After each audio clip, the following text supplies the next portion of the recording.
അസ്സലാമു അലൈക്കും വറഹ്മത്തുള്ളാ. ബഹുമാനമുള്ള എൻ്റെ മുസ്ലിം സഹോദര സഹോദരിമാരെ, ഞാൻ ഐറ്റം തിരിച്ചാണ് സംസാരിക്കണില്ല. മുജാഹിദാണ്, സുന്നിയാണ്, ജമായത്താണ്, ഒന്നും ഐറ്റം തിരിച്ച് സംസാരിക്കണില്ല. ഞാൻ പറയുന്നത് ഒരൊറ്റ കാര്യം മാത്രമേ ഉള്ളൂ. നിങ്ങൾ ചിന്തിക്കുക. നിങ്ങൾ എൻ്റെ ശബ്ദം കേൾക്കുന്ന ഒരാളാണെങ്കിൽ ആ ഒരാൾ ചിന്തിക്കുക. എന്താണ് ചിന്തിക്കേണ്ടത്?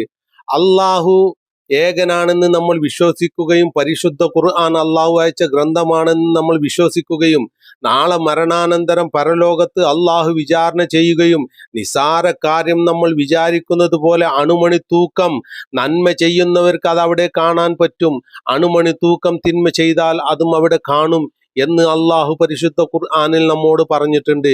മിസ്കാല ദർറത്തിൻ ഖൈറൻ യറ, മിസ്കാല ദർറത്തിൻ ശർറൻ യറ, ഇത് പറഞ്ഞിട്ടുണ്ട്.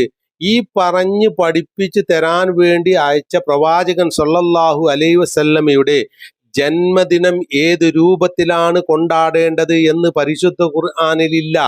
ആ പരിശുദ്ധ ഖുർആനിലില്ലാത്തത് കൊണ്ട് അത് നടത്തേണ്ട ആവശ്യമില്ല. എന്തുകൊണ്ട്? നടത്തേണ്ടതായിരുന്നുവെങ്കിൽ പ്രവാചകൻ സ്വയം അത് നമുക്ക് അതിൻ്റെ രീതി കാണിച്ചു തരുമായിരുന്നു. ഇന്ന രൂപത്തിലാണ് എൻ്റെ ജന്മദിനം നിങ്ങൾ കൊണ്ടാടേണ്ടത് എന്ന് നമ്മളോട് പറയുകയും അത് തെറ്റില്ലാത്ത രീതിയിൽ നമുക്ക് കൊണ്ടാടുകയും ചെയ്യാമായിരുന്നു. പക്ഷെ പ്രവാചകൻ അത് പഠിപ്പിച്ചിട്ടില്ല.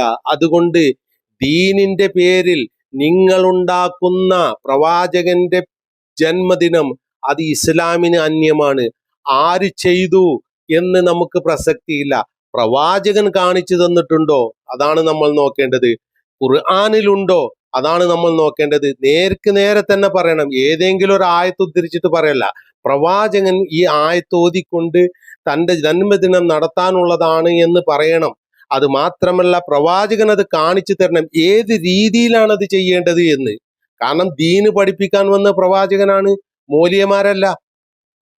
അതുകൊണ്ട് എൻ്റെ ശബ്ദം കേൾക്കുന്ന സഹോദരന്മാരെ സഹോദരിമാരെ, നാളെ അള്ളാഹുവിന്റെ കോടതിയിൽ വിചാരണക്ക് നിൽക്കുമ്പോൾ പ്രവാചകൻ കാണിച്ചു തന്നിട്ടില്ലാത്ത ഈ ഒരു സംഗതി നിങ്ങളോട് ചോദിക്കുകയാണെന്ന് വിചാരിച്ചു. അള്ളാഹു തആല നിങ്ങൾ ആര് പറഞ്ഞിട്ടാണ് ഇത് ചെയ്തത് എന്ന് പറഞ്ഞാൽ നിങ്ങൾ എന്ത് പറയേണ്ടി വരും?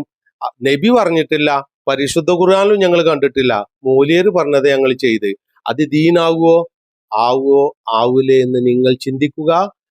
ഇസ്ലാം മതത്തിനെ വികൃതമാക്കാതിരിക്കുക, പരിഹാസമാക്കാതിരിക്കുക, അള്ളാഹുവിന്റെ ദീനിനെ ഉയർത്തിപ്പിടിക്കുക, പരിശുദ്ധ ഖുർആനിനെ അംഗീകരിക്കുക, പ്രവാചകന്റെ മാതൃക പിൻപറ്റുക എന്ന് മാത്രം പറഞ്ഞുകൊണ്ട് ഞാൻ എൻ്റെ വാക്ക് അവസാനിപ്പിക്കുന്നു. അസ്സലാമു അലൈക്കും വറഹ്മത്തുള്ളാഹി.